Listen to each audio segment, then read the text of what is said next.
Umbanda, religião ou seita? O que é uma religião? O que é uma seita, afinal? Às vezes a gente vê um ou outro desavisado, desinformado, que a religião de Umbanda não é religião. Desavisado porque para a pessoa dizer isso, ela só pode não saber, não ter conhecimento de causa sobre o que é. E além do mais, essa pessoa ainda diz que a Umbanda é uma seita. Aí piorou de vez. Então a gente deveria desenvolver essa afirmação como uma pergunta. Fulano, por favor, defina o que é seita. Você está dizendo que Umbanda não é religião, então fale o que é seita. Responda para mim o que é seita. Você sabe o que é seita? Você sabe o que de fato é religião?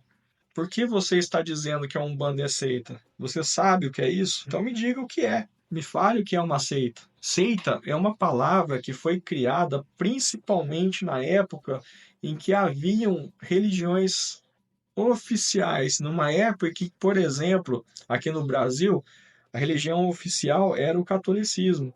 E essas grandes religiões, essa palavra foi cunhada, calcada e fundamentada dentro das grandes religiões para identificar um grupo de pessoas ou um grupo de religiosos que se afastavam da sua religião principal e passavam a praticá-la contestando o grupo original. Então a seita nasce do sectarismo. A seita nasce de um grupo que se afasta da sua religião original, se tornando um grupo de sectários para se contestar as verdades daquela religião. Então, na verdade, muitas das grandes religiões nasceram como pequenas seitas de outras religiões. Ou não é verdade que o conceito cristão parte da pessoa de Jesus, que é um judeu e que tem alguns valores e verdades diferentes da sua religião original, do judaísmo. Apenas para dar um exemplo, o judaísmo ensina que não se deve trabalhar aos sábados. E Jesus tem uma passagem bíblica em que Jesus, ele mesmo, né, estava exercendo uma atividade com os seus discípulos ao sábado. Diz lá, mestre, mas hoje é sábado. Aí ele diz: o homem não foi feito para o sábado, mas o sábado foi feito para o homem.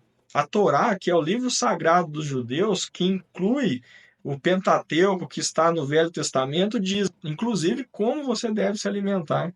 Jesus, sendo questionado pela sua alimentação, ele diz: mais importa o que sai da boca do que entra pela boca. Há ainda passagens bíblicas memoráveis naqueles que vão, por exemplo, que vão apedrejar a adúltera. É a lei. Apedrejar uma adúltera naquela época era uma lei. E Jesus diz: atire a primeira pedra quem não tem pecado. Não interessa se você tem ou não pecado. O que interessa é o que a lei diz. E a adúltera deve morrer apedrejada no momento em que Jesus diz: atire a primeira pedra quem não tem pecado. Ele já está pregando aí um valor diferente. O Velho Testamento, ele se fundamenta na lei de Talião, é a lei do olho por olho, dente por dente. E Jesus diz: ame seus inimigos, ame o próximo como a si mesmo.